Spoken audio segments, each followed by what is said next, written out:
नमस्कार दोस्तों, स्वागत है आपका अपने YouTube चैनल बायोग्लोज में। और आज का हमारा टॉपिक होने वाला है कवकों का आर्थिक महत्व एवं उनसे होने वाले रोग और कवकों के द्वारा फसलों में कौन कौन से रोग होते हैं। आज हम उन सबको देखने वाले हैं। तो चलिए स्टार्ट करते हैं हम अपना टॉपिक, जिसमें सबसे पहले हम देखेंगे कि आखिरकार जो यूज़फुल एक्टिविटीज़ हैं कवकों की वो कौन कौन सी हैं। तो देखिए, सबसे पहला पॉइंट है हमारा कि खाद्य पदार्थ के रूप में कवक। ठीक है, पहला पॉइंट है। तो खाद्य पदार्थ यानी कि हम ये कह सकते हैं कि वे कौन से कवक हैं जो खाने के लिए बहुत महत्वपूर्ण हैं, या हम ये कह सकते हैं कि जिनका उपयोग हम भोज्य पदार्थ के रूप में करते हैं। तो सबसे पहला यहाँ पर कवक है अगैरिकस है, ठीक है, मोरसेला है और लाइकोपर्डोन है। ठीक है ना, लाइकोपर्डोन, ये क्या है? यह सब एक कवक भोजन के रूप में प्रयोग किए जाते हैं और यह प्रोटीन व विटामिन के मुख्य स्रोत होते हैं, जिसमें विटामिन में विटामिन बी बहुत मुख्य होता है और कोबालामिन है। ठीक है, और ये राइबोफ्लेविन है। कुछ इस प्रकार के विटामिन इसमें पाए जाते हैं। अब हम बात करेंगे जो कवक हैं लेंटिनस और इडोडस। लेंटिनस इडोडस से लेंटिनेसिन पदार्थ प्राप्त किया जाता है।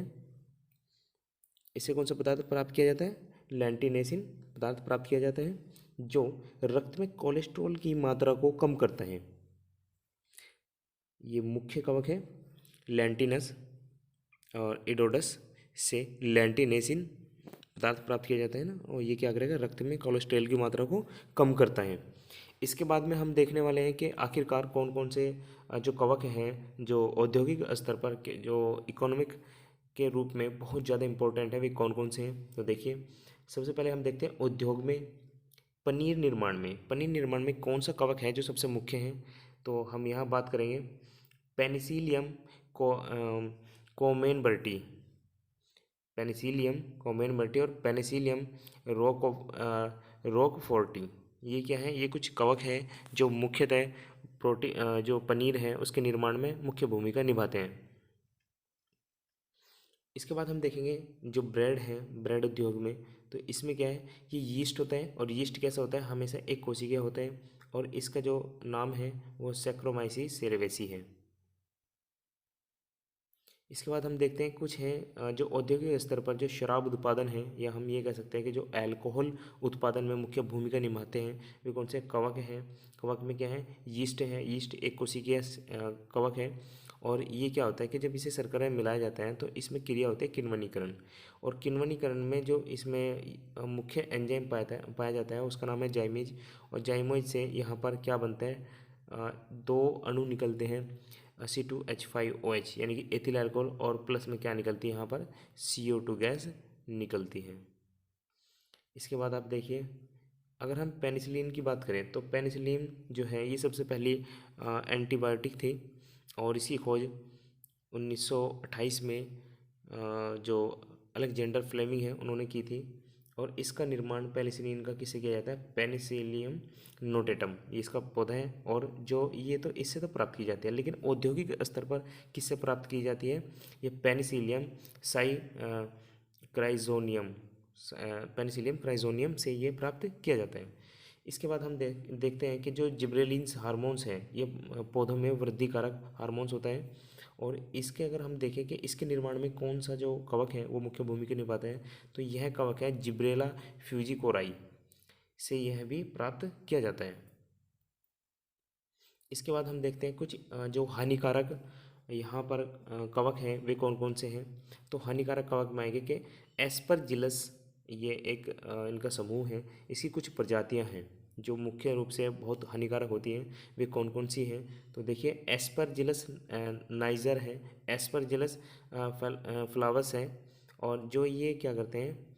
फेफड़ों से संबंधित जो रोग हैं, एस्परजिलोसिस रोग जो है, जो सांस लेने में भी बहुत सारी समस्याएं उत्पन्न करते हैं, ये सभी रोग ये फैलाते हैं।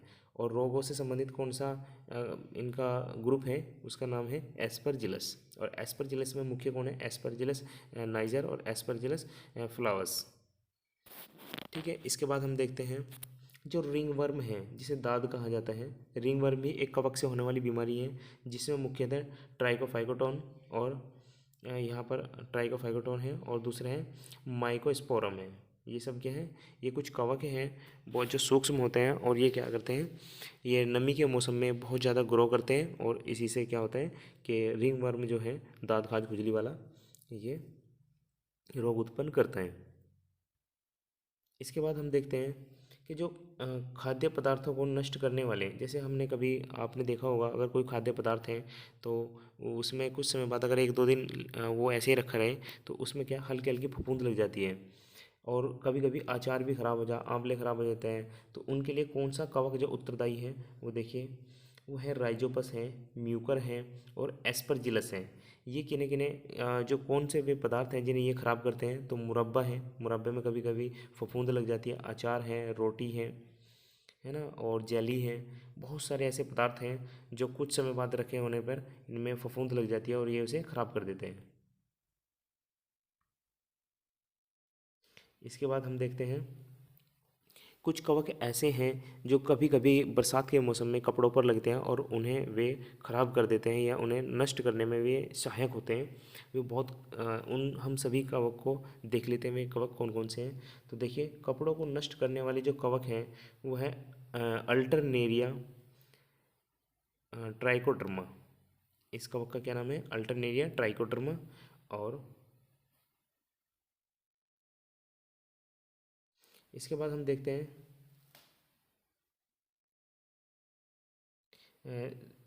जो कागज़ है, कागज़ पर लगने वाले जो फफूंद हैं, हम ये कह सकते हैं वे कवक जो कागज़ों को ख़राब करते हैं उनका नाम क्या है, सीफेलोथीसियम ये कवक है, और क्लैडोस्पोरियम और फ्यूजेरियम। ये सब कुछ कवक हैं जो मुख्य रूप से कागज़ों को ख़राब करते हैं। सीफेलोथीसियस है ना, सीफेलोथीसियस सॉरी, इसका नाम था सीफेलोथीसियस, और क्लैडोस्पोरियम और फ्यूजेरियम इनका नाम है।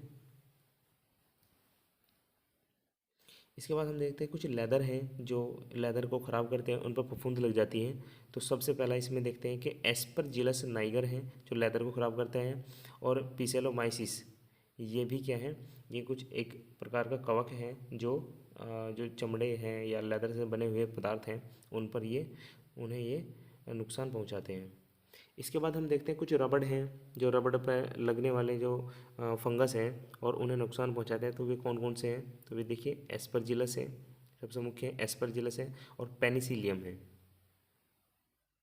इसके बाद देखते हैं कि जैसे दूरबीन है और कुछ माइक्रोस्कोप हैं, उनके लेंस को जो ख़राब करते हैं वो है एस्परजिलस कैंडिडस। एस्परजिलस कैंडिडस ये कुछ हानिकारक कवक हैं जो लेंस को भी ख़राब करते हैं।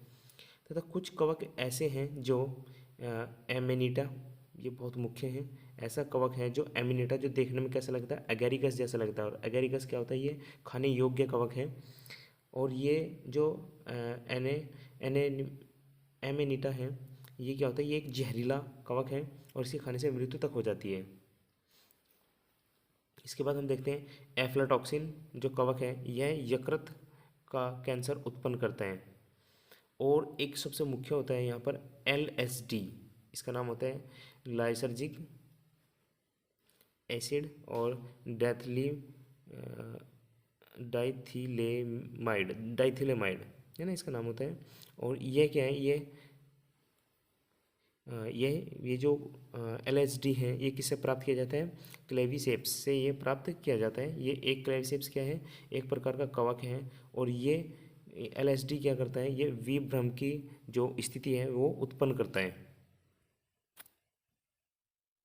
अब हम कुछ रोग देख लेते हैं और कवक उनके लिए मुख्य जो कवक हैं वे कौन कौन से हैं, हम ये देखेंगे कि सबसे पहले हम बात करने हैं रोग हैं कि वाइट रस्ट ऑफ क्रूसीफेरस, यानी कि श्वेत गरिक।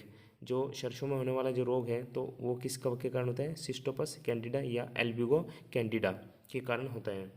उसके बाद है सेब के फल का सड़ना।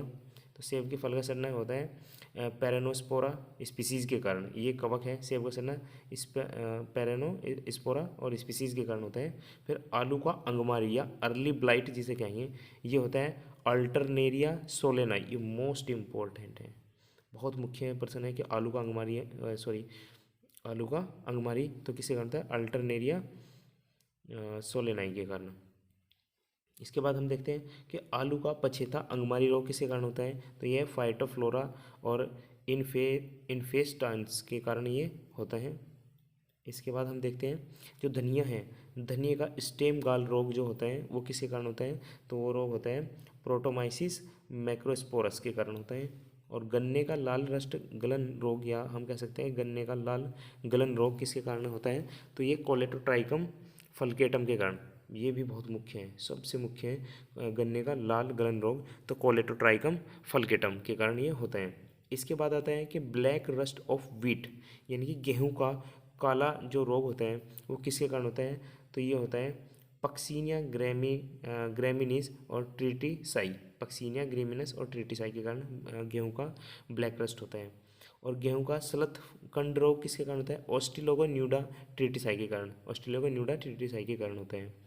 और यहाँ से ये प्रश्न बहुत पूछा जाता है कि मूंगफली का टिक्का रोग, या ये पूछ लिया जाता है कि टिक्का रोग किससे संबंधित है, तो ये मूंगफली से है। और मूंगफली में जो टिक्का रोग है वो किसके कारण होता है, किस कवक के कारण होता है वो, तो उसका नाम है सार्कोस्पोरा परसोनेटा, सार्कोस्पोरा परसोनेटा ये कवक है। और टिक्का रोग किससे संबंधित है, मूंगफली से। और इसके बाद हम यहाँ बात करेंगे कि जो भूरी पर्ण चित्ती रोग है ना, ये भी क्या है, ये हेलमिनो हेलमिन्थोस्पोरियम ओराइजी के कारण होता है। और इसके कारण इस कवक के कारण 1943 में बंगाल में अकाल पड़ा था, जिसमें लगभग 20 लाख लोगों की मृत्यु तक हो गई थी।